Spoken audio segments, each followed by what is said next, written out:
Hey guys, কেমন আছো? আশা করি ভালো আছো। আবারও নিয়ে চলে এলাম নতুন একটা ভিডিও। ভালো লাগলে লাইক কমেন্ট করবেন আর সব বন্ধুদের কাছে ভিডিওটা পুরোপুরি শেয়ার করে দেবেন।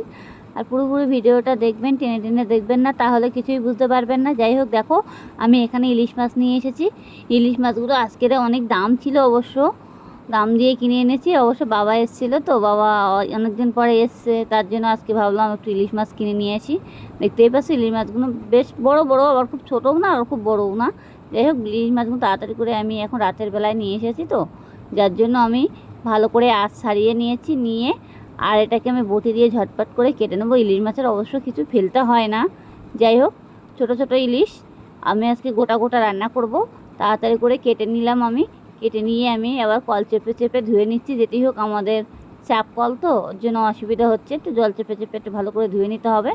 মাছগুলো হালকা হালকা করে একটু ক্যানকো ফেলে দিয়েছি, আর কিছুই ফেলিনি। মাছের হালকা যে নাড়িটা সেটাই ফেলে দিয়েছি, আর বাকিগুলো সব রেখে দিয়েছি মাছের ভিতরে। যাই হোক, মাছটাকে আমি ভালো করে ধুয়ে নিয়েছি।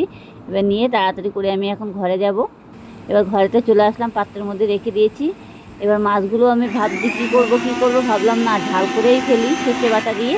বেশি কিছু করব না, এমনিতেই টাইম নেই, টাইমে পেরে উঠছি না, যার জন্য আজকে সর্ষে বাটা দিয়ে মাছটাকে ঝাল করব। আর ইলিশ মাছ তো অনেকদিন খাওয়া হয় না আমাদের। যাই হোক, আর ইলিশ মাছের এখন প্রচুর পরিমাণে দাম, আর খাবার কি ভালো হলেও দাম, খারাপগুলোও দাম, ওই একই এরকম দাম। তার বাচ্চাগুলো পেয়েছি, তাড়াতাড়ি করে নিয়ে নুন আর হলুদটাকে মাখিয়ে নিয়েছি।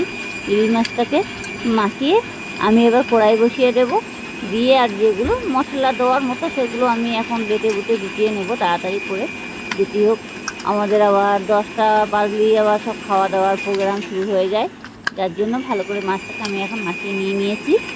দেখতেই পাচ্ছি, একটু লবণ আর হলুদটা একটু মাখিয়ে রাখলে কী হয় বলো তো, মাছটার ভিতরে সব মশলাগুলো ঢুকে যায় আর খেতেও টেস্টি লাগে। যাই হোক, হঠাৎ করে মাখিয়ে তেলের উপরে দিলে পরে তখন অসুবিধা হয়ে যায়। আমি অবশ্য নুন হলুদটা মাখিয়ে আবার পেটের মধ্যে একটু একটু করে দিয়ে দিয়েছি, দেখতেই পাচ্ছ। এই মাছগুলো তো ভালোই তেল হয়েছে।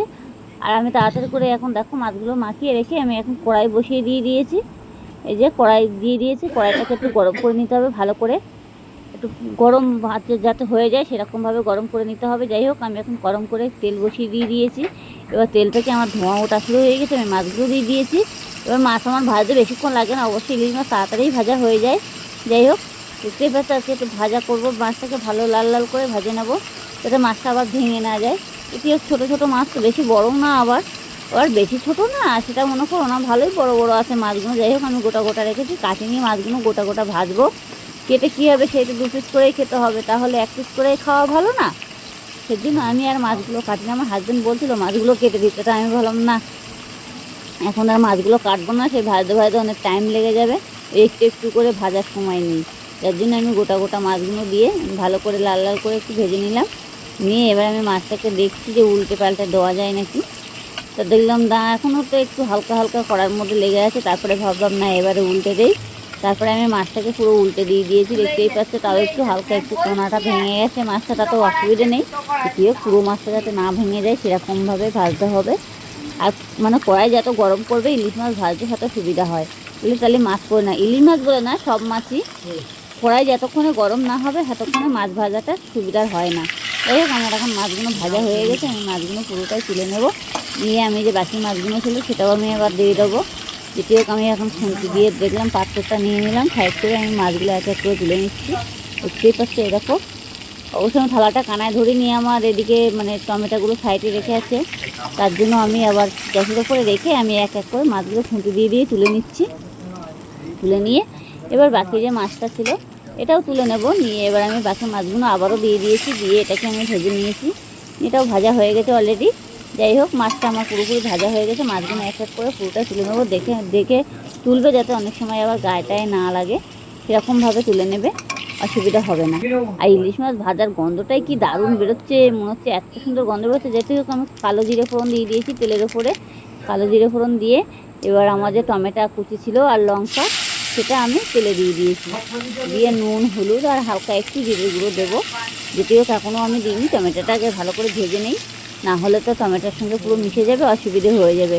সেই জন্য আমি আর পাখিটা এখন দিলাম না, আমি টমেটোটাকে ভালো করে দিয়ে দিলাম এখন। দিয়ে একটু গ্যাসটাকে বাড়িয়ে দিয়েছি, দিয়ে এটাকে ভালো করে নাড়াচাড়া দিতে হবে। আর লবণ আর হলুদ আর একটু জিরের গুঁড়ো এই দেখতেই পাচ্ছি আমি দিয়ে দিয়েছি। এবার দিয়ে এটাকে আমি সুন্দরভাবে নেড়ে চেড়ে, টমেটোটা একদম পুরো গোটা রাখলে হবে না, টমেটোটা যাতে মাছের সাথে মিশে যায় সেরকমভাবে মানে করতে হবে, ঘেটে ঘেটে দিতে হবে আর কি। টমেটোটা একদম পুরো গোটা না যেন থাকে, তাহলে মাছের সাথে মানে কোনো টেস্টি হবে না। আর এই টমেটোটা গোটা রাখলে পরে কই ভাতের মধ্যে অনেক সময় অনেকের পাতে পরে বলে ফেলে দেয়, খায় না। আর এইভাবে দিলে পরে কী হবে বলতো, পুরো সবজিটাই মানে মাছটাকে, সবজি বলতে কেন মাছটাকে পুরোটাই হয়ে যাবে, একটু গাঢ় গাঢ় হবে, দেখতে সুন্দর লাগবে। যাই হোক, আমি সর্ষে বেটে নিয়েছি, দেখতেই পাচ্ছ এরকম। আর এখানে কাঁচা লঙ্কা আছে, সর্ষে আর কাঁচা লঙ্কা, আর কিছু না। জাস্ট সর্ষে বাটার সময় আপনারা একটু পারলে লবণ দিয়ে দেবেন, সর্ষের যে টিটকুট ভাবটা সেটা আর থাকবে না। আর বাটাটাও খুব তাড়াতাড়ি হয়ে যাবে। আমার কত সুন্দর বাটা হয়ে গেছে, অবশ্য কালারটা কত দারুণ বেরোচ্ছে। এবার আমি সর্ষের ভিতরে একটু জল দিয়ে দিয়েছি, দিয়ে একটু ভালো করে নেড়ে চেড়ে নিলাম, নিয়ে আমি এটাকে কড়ার ভিতরে দিয়ে দেবো। দেখো, এবার আমি পুরোটাই দিয়ে দিচ্ছি, এই যে দিয়ে দিলাম। দিয়ে এবার আমার যেটুকু জল দেওয়ার মতো সেটুকু আমি দেবো। আর বাকি যে পুরোটা মাছটা ভাজা হয়ে গেছে, এই যে আমি পাত্রে তুলে রেখে দিয়েছি, এবার আমি পুরো জলটাই দিয়ে দিয়েছি। এখন এবার আমি ভালো করে এটাকে সুন্দরভাবে ঢেকে দেবো যতক্ষণে না ফুটে উঠবে। এবার ঢেকে দিয়ে দিয়েছি, দিয়ে আমি কিছুক্ষণ পরে আবারও খুলে নিলাম, নিয়ে দেখো এবার মাছটাকে আমি আস্তে আস্তে করে দেবো। সেইভাবে মাছটাকে দেবে যাতে গায়ে যেন না পড়ে যায়। অনেক সময় হাত দিয়েও দিতে পারো, অসুবিধা নেই। অনেক সময় হাত দিয়ে দিলে ঝোলটা গায়ে লাগার ভয় থাকে বেশি। যেতেই হোক, আমি পাত্রে ধুয়ে আমি এমনি ঢেলে দিয়ে দিয়েছি। যাই হোক, আমি এক এক করে মাছগুলো চুবিয়ে দেবো ঝোলের ভিতরে, দিয়ে আমি কিছুক্ষণের জন্য আবারও ঢেকে দেবো যাতে গন্ধটা পুরোটাই ঝোলের ভিতরে চলে যায়। মানে গন্ধ খুলে রাখলে কী হবে, পুরো ঝোলটা গন্ধ বেরিয়ে যাবে, আর খেতেও কোনো মানে গন্ধ পাওয়া যাবে না। আর যাতে ঢেকে ঢেকে রান্না করবে তরকারি, তত গন্ধটাই মানে সুন্দর বেরোবে খাওয়ার সময়, মানে এত সুন্দর গন্ধ বেরোবে।